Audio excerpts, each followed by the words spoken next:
What's going on, guys? It is Fox98 here. Welcome back to a brand new episode of F1 2020 My Team Career Mode for you guys today here on the channel. Today, we are here for the US Grand Prix, and it's been a bit of a while since the last episode, but I'm definitely stretching out playing my team compared to me just doing it 24/7 when the first game first came out. Now I'm sort of a bit, come into it occasionally. But as you can see, we are currently quite low on cash, actually, even though we got 10 million, because obviously I bought Lewis Hamilton, so your man's not got a lot of P. But if you guys have enjoyed today's video, feel free to drop it a like and subscribe to the channel if you're new around here as well. And we're going to go ahead and start having a look at where I want to go further with this team. Obviously, in the last episode, if you haven't seen that one, I'm about to spoil it, so I'll give you an opportunity, even though the video's been out for quite a long time now. We have actually won the World Drivers' Championship with Force Career, but in this episode, we can have a chance to win the Constructors' Championship. So, I don't know what we need in order to do that, but I know that it is potential for us, and with the way that our car is performing, especially with myself and Lewis Hamilton, that shouldn't really be a major problem. But into the race weekends. Oh look, a wet race. That was going to come at some point, wasn't it? Yeah, we're going to have a wet Grand Prix.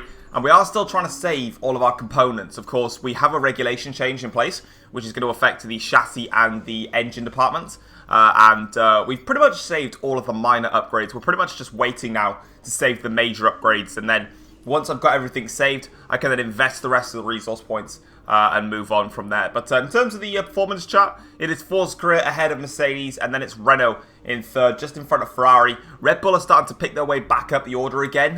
They've had a very, very poor season. Verstappen on 60 points, Albon only on 50. They've only accumulated 110 points, so really, really poor season for Red Bull, and they'll be glad that this season is over, and hopefully the regulation change can help them, because right now they're in a bit of trouble. But into the practice then, we have enough now to save the final minor upgrades, which means now every upgrade left that I need to save on this car is a major upgrade. So it is cutting it quite tight, getting all these upgrades saved, but, that's what happens when you have a very late regulation change. But we're heading into qualifying now, and honestly, throughout the entirety of the second half of the season, from Spa-Francorchamps onwards, qualifying has been absolutely abysmal for us. So we're going to have to try and see if... I think this might actually be the first time that we are trying to get into Q3 in qualifying since the Hungarian Grand Prix when we got on the front row.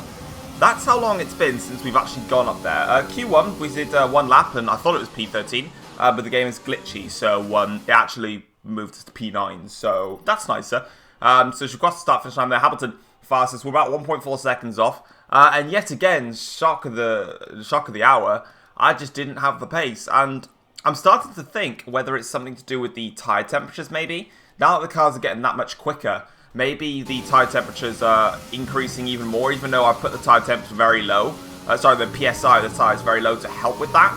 I'm not really sure, but it's Q2 then. We set one flying lap here to try and get through, or we set a banker lap and then we set this lap. And as we cross the start-finish line, it's promising signs, not P16. It's P3, actually. And I was really happy with that. And we actually do get through into Q3 for once in our lives. So there's a bonus to something. But as you can see, we were only 0.2 of a second off of Bottas. Hamilton actually got through on the medium compound tyres there. But when it's forecasted to be a wet race, that I'm not really too sure about. Vettel and Albon, though, knocked out in Q2, which was very puzzling, actually.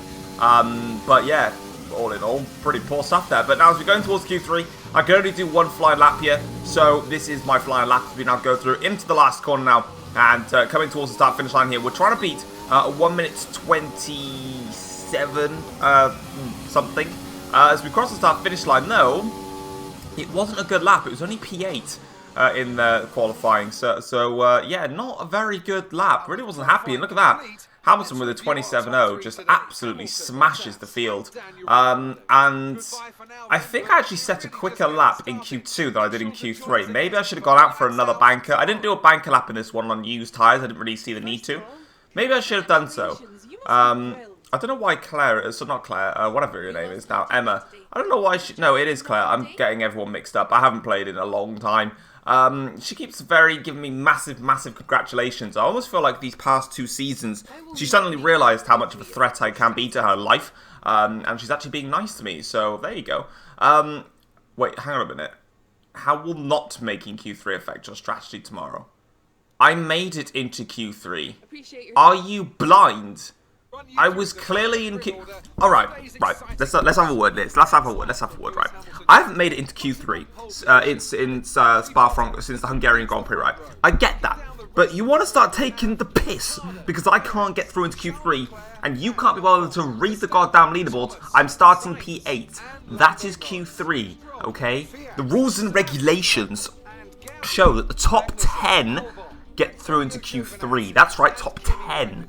Guess who got through in the top 10? Me. So, with that being said and done, I'm going to go and shoot her family. And we're going to get on with this race. And let's go straight into it then. So, obviously, it is going to be a wet race from start to finish. So, we're going to... Oh, there we go. Jeff being nice to me there. He's telling me to relax, enjoy the race. We've won the title. Be blessed. So let's just do all of that then, I suppose. So here we go then. It's lights out, and we go here to start the US Grand Prix. And as per usual, we do actually get a very nice start versus Esteban Ocon as we get past him. And also past Charles Leclerc, actually. And that gives us a nice, beautiful inside line here. So we're going to go down the inside here, getting a little bit caught out by Daniel Ricciardo. And we knock over the bollard there. But we get much better traction than the Renault car. And we're through into third place then at the start of the US Grand Prix. And we're going to fly our way through now. A little bit wide through the S section there. But that's a beautiful start from 8th to 3rd. Already, and now we're straight in the mix with Hamilton and Bottas, and now it's time to see what our pace is like. Lap 2 of the Grand Prix, pace in the wet, very, very strong. We're currently only 0.4 of a second shy of Bottas, and Hamilton about 1.6 ahead. So far, it's not looking too bad as we get onto the back straight now. Good exit there from ourselves, and now we're going to chuck the car into, not rich mixture, but standard mixture, and we're going to just try and have a little look at Valtteri here, but I was considering whether I chucked it into rich or not. We're not really gaining though that much on Bottas, but under braking as we hiccup midway through commentary as per usual, we get past him, so we're up into second place now, and Hamilton is just up the road, and we set the purple middle sector that we were in the slipstream of Bottas, so that's kind of to be expected there. But now we need to see what our pace is like relative to our teammate Hamilton, and can we catch him or not. So at the moment, promising signs in the wet compared to what we were in the dry, which is very nice to see. So as we go through now towards the end of lap 4 to start lap 5, the pace is definitely there for not only me, but also for Lewis Hamilton, with that gap to Bottas now rising to 2.8 seconds. We set the fastest lap for 1:45.410, and now we're starting to chase down Lewis Hamilton. See if we can find a little bit of a way past him as we go now onto the back straight here, lap 5. You can see that gap really is going up quite quickly now between myself and Bottas there. 3.2 seconds now, so it seems we both have the pace here to drop the Mercs as we go late on the brakes. Have a little look at Lewis Hamilton, but we're not close enough to go for an overtake, so we're going to hold back, wait our opportunity, and we'll come back at him later on as we press on through here. Lap 8 of the Grand Prix, set purple middle, first sector, sorry, and 4.7 now is the gap to myself and Bottas as we continue to pull away as a duo.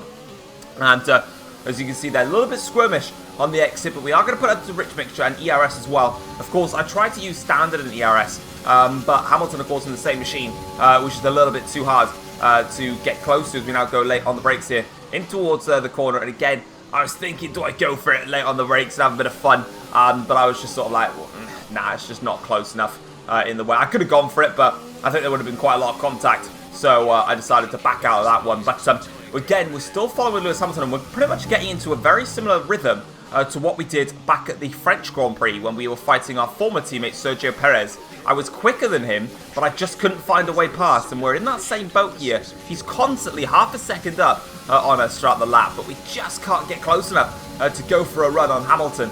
And again here now, we're going to have a little nose, but this time we actually brake a little bit later than Lewis Hamilton. It caught me out actually, braking that late compared to what Hamilton was doing. I still made the corner really easily, so I'm surprised that Hamilton broke as early as he did, as we've got a yellow flag now down on the back straight, and it's for Lance Stroll because his car has unfortunately broken down. So the Racing Point there, unfortunately, having some problems. And here he is then just slowing down to a standstill. And he's going to pull over to the side of the circuit there. Green flag, or no, yellow flags there. And no safety car actually deployed for that. So we'll press on with that one. On to lap 12 of the Grand Prix. Lewis Hamilton is 3.5 seconds behind me. But Bottas is still 5.1 seconds back. And I was getting a bit puzzled as to why he was dropping back so much compared to me in this stage of the Grand Prix. And I was thinking, if I tapped Lewis Hamilton, because when I went for the move down the inside, I didn't feel any contact. But if you have a look though, lap 9 is when I overtook Lewis Hamilton. Ever since then, he's been setting 1 minute 47s, and prior to that, he was setting 1:45s, and the Mercs are around about a second a lap faster. So pretty much, I think when I went for that move on Lewis Hamilton, I have actually damaged his front wing.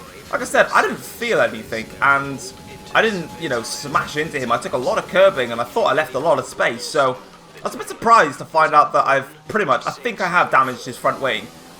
So that I wasn't really anticipating. Also, Magnussen's out of the session, so double disaster for Racing Point. They're both out of the race, sorry guys, you've got an unreliable car.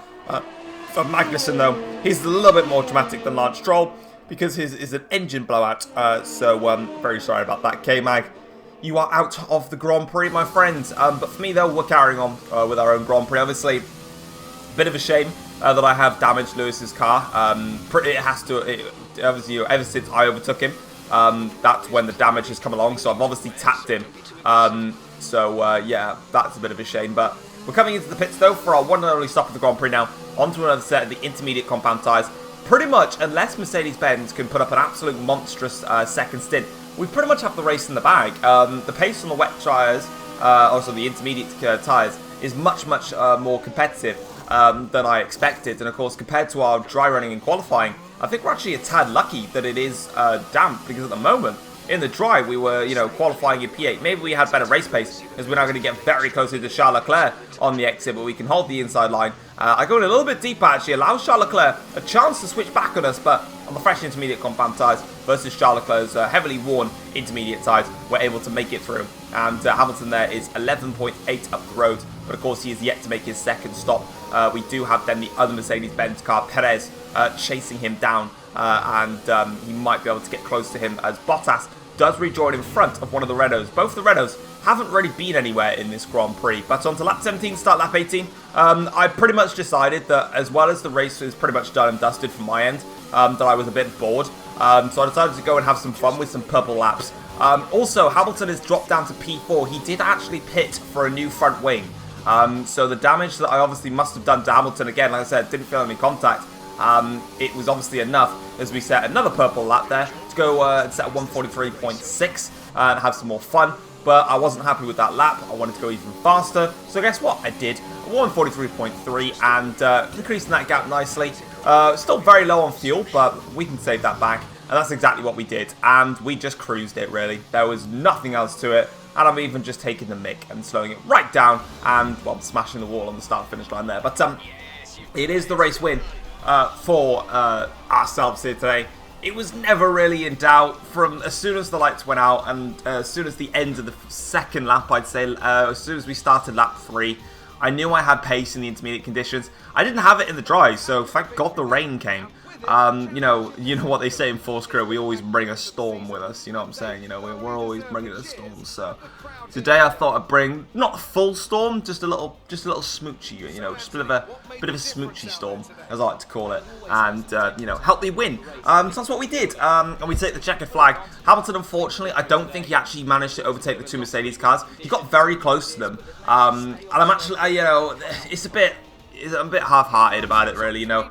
I'm satisfied that we've managed to come along and take the race victory here today.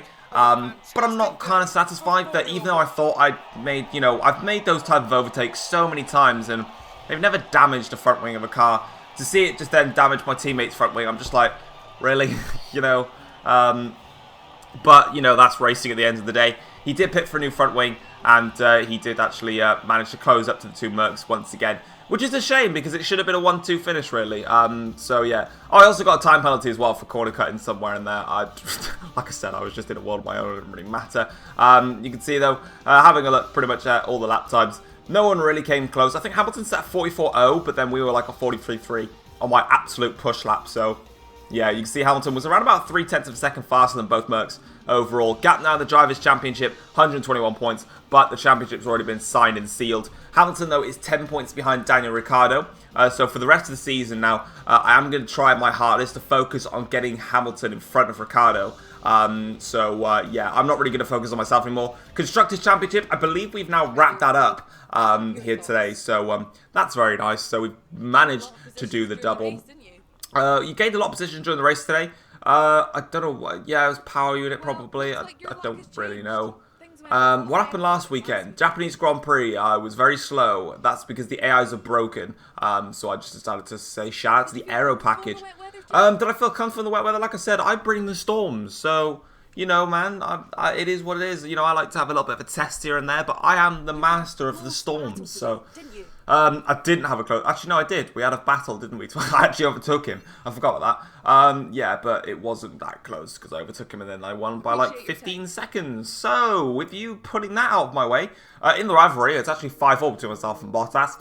Driver Acclaim, we're up to 15. Hamilton's getting very close to level 19 on his Driver Acclaim. Team Acclaim is still level 19, but I believe we actually did purchase something to allow that to go up a bit more. So, maybe we can get a bit more of that in the future. We get a full £1.75 million payout. Thank you very much. Hamilton takes a 10k deductions. You might as well just take that out of mine, to be honest, because I pretty much caused his damage. And we're back up to 13.81 million, which does mean we're back in the range to sign Lewis Hamilton for more seasons. And that's all I wanted to do. But there we go, guys. That is going to be it then. That is the US Grand Prix. It's a short turnover before the Mexican Grand Prix. Hopefully you guys have enjoyed it. Like I said, if you have, feel free to drop it a like and subscribe to the channel if you're new around here as well.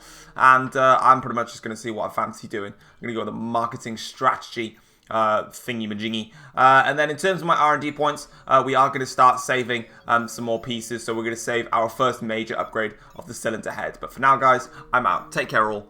Peace.